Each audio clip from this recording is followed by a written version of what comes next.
दोस्तों, क्या प्रधानमंत्री मोदी आने वाली 22 जनवरी को अयोध्या में एक अधूरे मंदिर का उद्घाटन करने जा रहे हैं? एक अधूरे मंदिर की प्राण प्रतिष्ठा करने जा रहे हैं। और जो हिंदू शास्त्र हैं वो कहते हैं कि किसी अधूरे मंदिर की प्राण प्रतिष्ठा करना गलत है। तो क्या गलत करने जा रहे हैं? क्या शास्त्रों के विरुद्ध करने जा रहे हैं 22 जनवरी को मोदी जी या बीजेपी? और क्या जो देश के जो हिंदुओं के सर्वोच्च धर्मगुरु हैं शंकराचार्य, क्या इन्होंने भी ऐतराज जताया है, आपत्ति की है?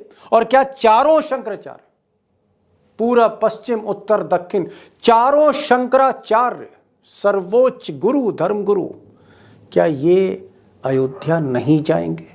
और क्या उसके पीछे यही सब कारण है कि मंदिर के पीछे जबरदस्त इलेक्शन की पॉलिटिक्स हो रही है, चुनावी राजनीति हो रही है? अब दोस्तों, अयोध्या में मंदिर बना नहीं, मंदिर का शिखर नहीं बना, मंदिर आधा अधूरा अभी भी है। तो फिर मोदी जी इतनी जल्दबाजी में उद्घाटन करने क्यों जा रहे हैं? क्या कारण है? और मुझे लगता है कि शंकराचार्य को ही सुन लिया जाए। जी हाँ, शंकराचार्य को ही सुनते हैं मोदी जी के बारे में क्या कह रहे हैं, इस जल्दबाजी के बारे में, और ये गलत क्यों है। चारों शंकराचार्य वहाँ पर नहीं जा रहे हैं। कारण क्या है, क्यों नहीं जा रहे हैं? किसी राग द्वेष के कारण नहीं, बल्कि शंकराचार्यों का ये दायित्व है कि वो शास्त्र विधि का पालन करें और करवाएं। अब वहाँ पर शास्त्र विधि की उपेक्षा हो रही है। सबसे पहली उपेक्षा क्या है कि मंदिर अभी पूरा बना नहीं और प्रतिष्ठा की जा रही है। कोई ऐसी परिस्थिति नहीं है कि अपने को अचानक कर देना पड़े। अब जोशीमठ पीठ के जो शंकराचार्य हैं, जगत गुरु अभिमुक्तेश्वरानंद सरस्वती जी, ये कह रहे हैं कि साहब दो बातें कह रहे हैं बुनियादी तौर पे। ये कह रहे हैं, एक तो मंदिर जो है वो अधूरा है और जब तक पूरा मंदिर बन नहीं जाता, उसका शिखर नहीं बनता, तब तक प्राण प्रतिष्ठा करना गलत है। यानी आधे अधूरे मंदिर का उद्घाटन करना गलत है, सही नहीं है, ये शास्त्रों के विरुद्ध है। और दूसरा कह रहे हैं कि बेहतर होता कि ये मंदिर का जो उद्घाटन है, प्राण प्रतिष्ठा, ये रामनवमी के दिन किया जाता। और ये जो रामनवमी का दिन है, ये इस मंदिर के लिए सबसे श्रेष्ठ दिन है।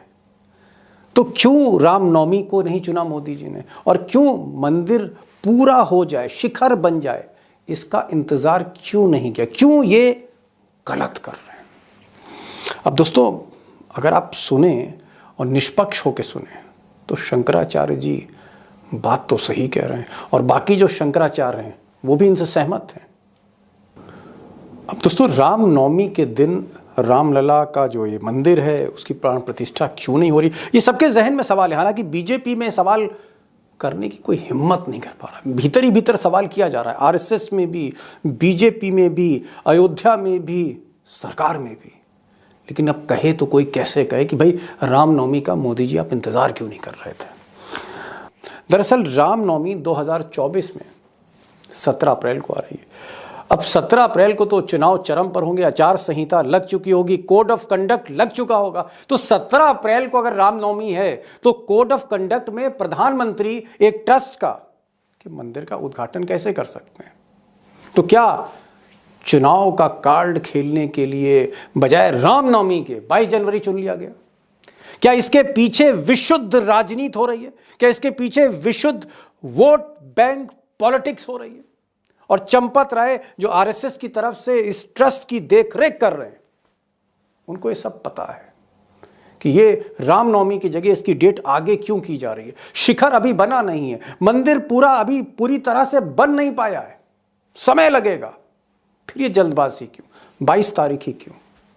क्या ये एक प्योर इलेक्शन कार्ड है, वोट बैंक राजनीति है जो मंदिर के पीछे हो रही है? और क्या ये जो शंकराचार्य हैं, हिंदुओं के जो सर्वोच्च धर्मगुरु हैं, टॉप मोस्ट रिलीजियस लीडर 4, क्या ये समझ रहे हैं और हिम्मत करके इन्होंने कह दिया कि जो कुछ है गलत हो रहा है, शास्त्रों को ताक पर रख दिया गया है?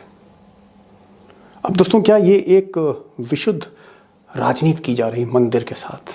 पहले भी की गई थी, अब भी की जा रही है। उद्घाटन में भी राजनीति है, इलेक्शन है, वोट बैंक है। और इसके आर्किटेक्ट कौन है, इसके पीछे मास्टरमाइंड कौन है? मोदी जी तो हैं, अमित शाह तो हैं, और कौन इसके मास्टरमाइंड है? सारा खेल कौन कर रहा है? मुझे लगता है कि आज का जो सब्जेक्ट है, विषय बहुत संवेदनशील है, जितना इंपॉर्टेंट है उतना ही सेंसिटिव भी है। इसलिए मैंने आज टाइगर के साथ, अशोक वानखेड़े टाइगर के साथ मैंने आज निमंत्रण दिया शंकराचार्य जी के परम शिष्य मुकुंदानंद जी, उनको मैंने आज आमंत्रित किया, क्योंकि बहुत सेंसिटिव है। और शंकराचार्य क्या सोचते हैं, चारों शंकराचार्य क्या सोच रहे हैं, वो क्यों अयोध्या नहीं जा रहे, ये एक ऐतिहासिक आप कह सकते हैं फैसला लिया है शंकराचार्य। सदियों में ऐसा फैसला नहीं लिया गया, ये ऐतिहासिक फैसला है। भले ही गोदी मीडिया इस पर फोकस नहीं कर रही, प्रकाश नहीं डाल रही, लेकिन अगर आप हिंदू शास्त्रों के हिसाब से देखेंगे, उसके दृष्टिकोण से देखेंगे, तो ये बड़ा मसला है। तो मैंने